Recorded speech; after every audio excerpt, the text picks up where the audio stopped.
In this video, we are going to talk about everything that went wrong with Alkaline's career. From his quick rise to fame to his sudden decline in recent years, there are many lessons to take away. His story is both inspiring and frustrating for fans who watched it all unfold. Back in late 2013, Alkaline started making waves in dancehall. Songs like 123 gave him his first taste of recognition. From there, the Vendetta boss began building a loyal fan base. Even in those early years, Alkaline often hinted at something big. He repeatedly mentioned the year 2016 in his music. Fans were left scratching their heads, wondering what he had planned. When 2016 finally came around, everything made sense. That year became the peak of Alkaline's career. It was the year that cemented him as one of dancehall's most exciting new stars. His debut album, New Level Unlocked, dropped that year. The project featured massive hits like City, Like Me, Direction, and Champion Boy. For many fans, this album remains his greatest body of work to date. At that time, Alkaline looked unstoppable. He was confident, consistent, and his music dominated the streets, the clubs, and the radio.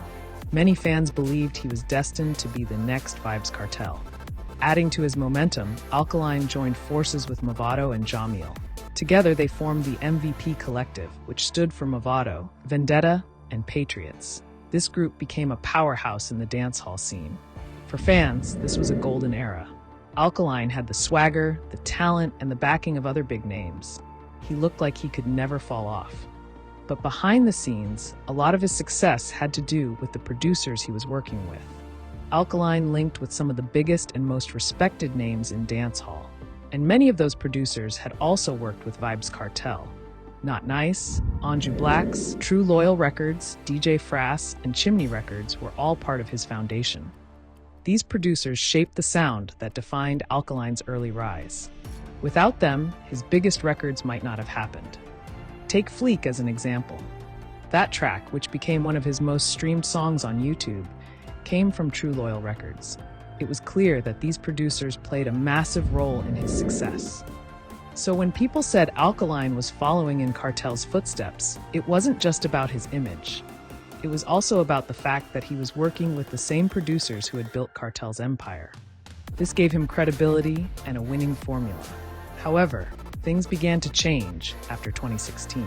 Alkaline slowly moved away from those powerhouse producers. Instead, he started working with other, less established ones. That's when the problems started. The music no longer carried the same instant impact it once had. Fans began to notice that something was off. One of the biggest changes was his partnership with Autobomb Records.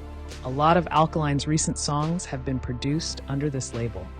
And unfortunately, the results have not been impressive. Many fans complain that the songs take too long to grow on them. The beats don't hit the same way, and the energy feels off. For an artist like Alkaline, who once thrived on delivering instant classics, this is a huge problem. Some listeners even describe the new songs as painful to hear. They don't stick in your memory the way Champion Boy or City did. This has hurt Alkaline's ability to dominate the dancehall space. Rumors also swirl about who controls Autobomb Records. Some say it may be run by Alkaline's sisters. If that's true, it could explain why he continues to stay loyal to them despite the backlash. But loyalty can be costly in music. By sticking with a weaker production team, Alkaline may be sacrificing the very thing that made him great. The longer this continues, the harder it is to bounce back. When you compare his recent songs to his older catalog, the difference is clear. The sharpness, the clarity, the creativity, all of it feels watered down. Autobomb Records simply hasn't delivered the same quality. Fans are left frustrated. They remember the Alkaline, who dropped banger after banger in 2016. Now they feel like they are waiting too long to get even one memorable track. This drop in consistency has created a big dent in his career. In dancehall, momentum is everything. Once you lose it, it's extremely hard to regain. Alkaline had all the momentum in the world in 2016. But by leaving behind the likes of DJ Frass, Not Nice, and Chimney Records, he lost the magic formula. It was a risky move that hasn't paid off. Some argue that he needs to return to his old circle. Reconnecting with the producers who made him great could revive his career. They know how to bring out the best in him. Others say it may already be too late. Dancehall has moved on, and newer artists are filling the space Alkaline once dominated. If he doesn't make a strong comeback soon, he risks fading even further. Still, many fans continue to hope for his return. They believe the Vendetta boss has what it takes to bounce back, but it will take humility and the right partnerships. At the end of the day, the biggest downfall of Alkaline's career was leaving behind the producers who built his best years.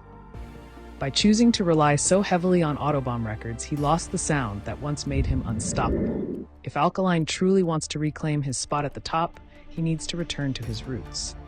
Working again with the likes of DJ Frass, Chimney Records, and Not Nice might be the only way. Until then, fans will keep wondering, will Alkaline ever rise again?